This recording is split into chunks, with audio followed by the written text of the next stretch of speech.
Hey guys, welcome back to my channel. I'm Esther and this is Dawn. We're here today to talk a little bit about what she does today and how it can help you guys have your own amazing garden. So we're gonna get right into this. We've got lots of tips coming at you, so get a cup of tea, get comfy, and let's do this. So Dawn, will you tell us a little bit about what you do and kind of your garden scenario? So I do winter gardening, which is kind of a new thing now that I hear anyway. It's been kind of a popular thing going around since they've heard that I've been doing it in the Northwest. And so I've been getting phone calls and emails to come and teach winter gardening classes. And I've been doing the winter gardening for around 6 years now, 7 years, something like that. Awesome. And I take pictures of everything I do and I've put it into a PowerPoint class. And so I go around and teach classes because I want people to be able to grow their own food, become more sustainable and self-sufficient. And of course I do year-round gardening, but the winter thing is just kind of like a new thing that I've been doing. That's awesome. That's great. So do you have a website? I do. It's northwesthomesteader.wordpress.com, and if you scroll down to the bottom there's a link. You can go there and you can watch my videos that I have done. It's been recorded at some of the classes that I've taught, and you can watch it whenever you want, pause it and go back and see lists of the seeds and the plants and things that are growing, and the things that have worked for me and not worked so much, so you can go back and watch it whenever you want to. And I can tell you that this works. This method really works. It's actually a miracle. Yeah, it really for sure. is. The first year that I did it, I didn't think it was going to work. I was a little doubtful, especially my family's like, what? We get 8 feet of snow. How are you going to grow in that? And so I documented everything. That's awesome. Lots and lots of pictures and lots of photos. And so that's what you're going to see on a PowerPoint is if you go on there. We'll put her website down in the description box below. So what made you, have you always been in the Northwest, or what made you move here? So I am not originally from the Northwest. Okay. I came from the East, and I just came out here one time and flew out here and fell in love with it because it was just a beautiful place and I didn't want to go home. So yeah, we moved out here almost 9 years ago. Man, okay. And it's just a gorgeous place to live, and I would never go back. Oh, I love that. It is. So where did you develop your passion for gardening? Did you have it back east, or was that sort of something you developed here? So I've always been in a garden. I grew up in a garden. My parents gardened, and I worked my way through college in a garden center, greenhouse type thing. And so doing gardening out here was different. For sure. Very different learning curve. But a lot of the things were the same. It's been a fun journey learning how to garden out here, but I tell you what, it's a lot more rewarding because you have to work a lot harder for what you grow and what you eat. Yeah. But I'm here to say that it's possible. Yeah. And people can totally do it. I agree. It's definitely possible for sure. So what kind of tips would you share with our viewers who maybe have never gardened before? Like, where would you tell them to start? So if you go on to my class on the website and you watch Gardening 101, which is part 1 of my seminar, I kind of go through the steps of just starting. If you're very, very beginner, start simple. Get little, like a mushroom container from the store or something that you already have, or a plastic cup you have laying around. Put some soil in it and put a seed in it. Keep it simple. I mean, if you don't have property even, just get some pots and put them on your back porch, your front porch. Just start small. You can even sprout seeds or things like that in a sunny window. You don't have to be big and fancy and expensive, but my best advice is to start. Just do something to grow your food and to prepare and feed your family. Absolutely. Yeah, that's a really great tip. Yeah, I do agree. Just get going. Plant something. It doesn't matter if it fails or not, just start. I think and more than likely you will fail. Exactly. Yeah, absolutely. You will. Yep. Yeah. I started planting a lot of stuff in solo cups in windows. So, you can pretty much use anything you want to. It's just do it. Yep. So do you have any like game-changing tips for like a pro gardener, someone who's been doing it for a while, like something that would help them garden up here? If you're going to garden in the Northwest in the cold, you need to start early. My best tip would be to start early. Don't depend on nurseries to grow everything for you and then assume that you can go there and buy the plant. because sometimes those plants aren't made for our areas. So do your research on the type of seeds that grow well for your area, wherever you are, especially if you're in the cold in the Northwest. Get cold related type short season seeds, and start early. Like start them in January and February in your home. Start sowing them in the solo cups or whatever. Start them early, and then look into ways to extend your season. I mean, even though I have been growing things basically my whole life, I didn't know that you could extend the season just by adding row covers. So that's part 2 of my seminar. If you watch that, you can add 30 days to the beginning of your season and 30 days to the end of your season just by adding row covers. Definitely. So I mean, that would probably be my best tips, would be starting early and then extending your season with covers. That's great. Yeah, those are definitely great tips, because even especially if you've moved here and you maybe have gardened a lot in other climates and you were so great there, this climate is very different. Here in the Northwest, it's very short. We have lots of frost. Even in the middle of the summer, we were talking about that, how I lose my squash plants in the middle of the summer almost every year. And, just a nice light frost cover can just be such a game changer. Yeah, usually if you can put a frost cover on at the beginning of September, if you can get through that first killing frost, you can sometimes get another 2 to 4 weeks of growing Definitely. season in the month of September. Yeah, it's pretty crazy. They always call it like the second summer here. It's like a big joke here in our area.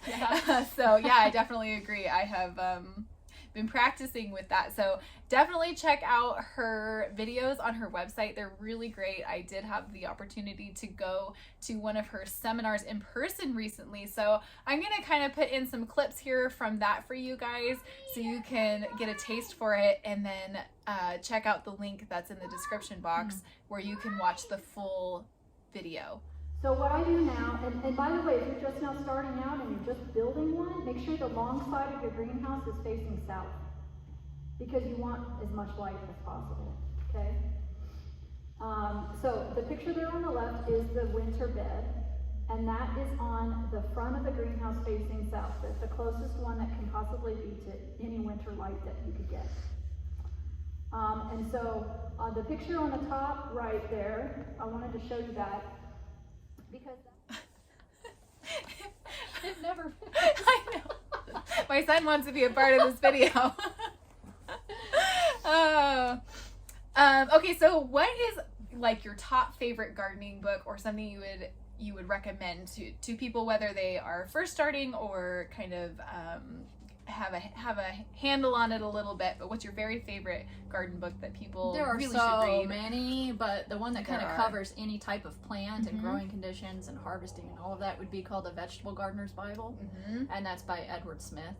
But what would be your top tips for growing in our cold climate? If someone has never done that, they have sort of an existing garden, what can they do to just get started for extending their season? So if you've already got a garden outside and you want to extend your season, the best thing would be to build some type of a hoop over it, a hoop house, like the cattle panels. You can kind of see one here in the background. Sort of like this guy. Just kind of bend that and put that over your existing bed, or get some PVC pipes or something like that, put those in the ground and just put a piece of plastic over it. I mean, that will extend it at least a couple of months with the plastic. Right. And then if you're looking at going, year round, all winter long, you'd have to put another cover on the inside, which I cover in part 2 of the winter gardening. That's a whole nother aspect, but it can definitely be done. You don't have to do anything big and fancy. You can just buy straw bales, and you can enclose your beds with straw bales, and then put a glass window or a glass door over top of that too. That's the quickest, probably easiest way of extending. Yeah, those are great tips. If you guys are interested in the covers that we're talking about, I put a link down in the description. I'm not an affiliate for any of it, but just in case you're interested in where you can pick those up, I'll put a couple of links down for you guys to be able to check those out. They're called like agricultural covers or frost blankets, but I remember from your class you said it's very specific. So what would be the thickness are they looking for? So the frost blankets are 0.55 millimeter thicknesses, and that's considered the frost blanket. Right. Okay. Yeah. There are some that are really heavy and some that are really light, and one of her great tips. I'm going to let her tell you, which I have learned this the hard way. And I was so excited to hear it in her talk as to why it failed for me. So, a lot of people ask me, why don't you just use the thicker frost blankets? Because they do come in the thick. They do, different thicknesses, and then maybe your plants will do better or whatever in the winter time.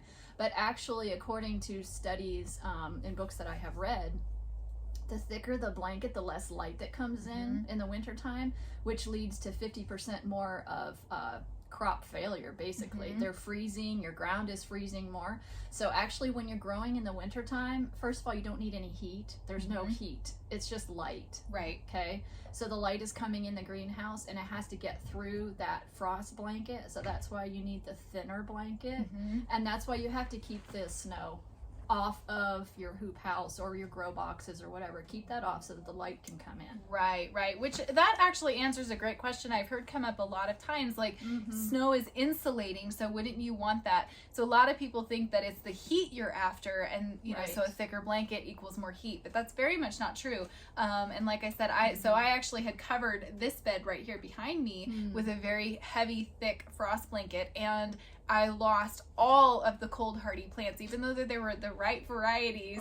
It was too dark. So it wasn't the heat we were after, it's the light. So I agree. Keep that snow off.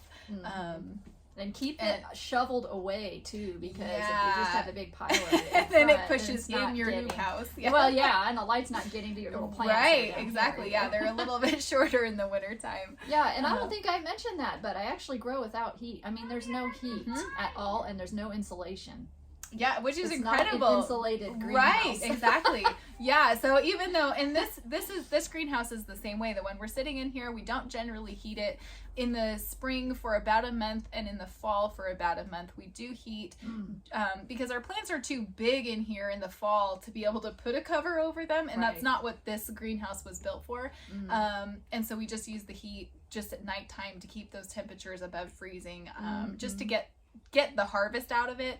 And then in the spring, because the little baby plants that we cover this hoop house in, or this greenhouse in, they're just not hardy enough. And so we just go ahead and put in a little heat at night just to keep those nighttime temperatures up. But what we're talking about is just like a hoop house style, so it's not even like this at all. We've got an insulated back wall in here.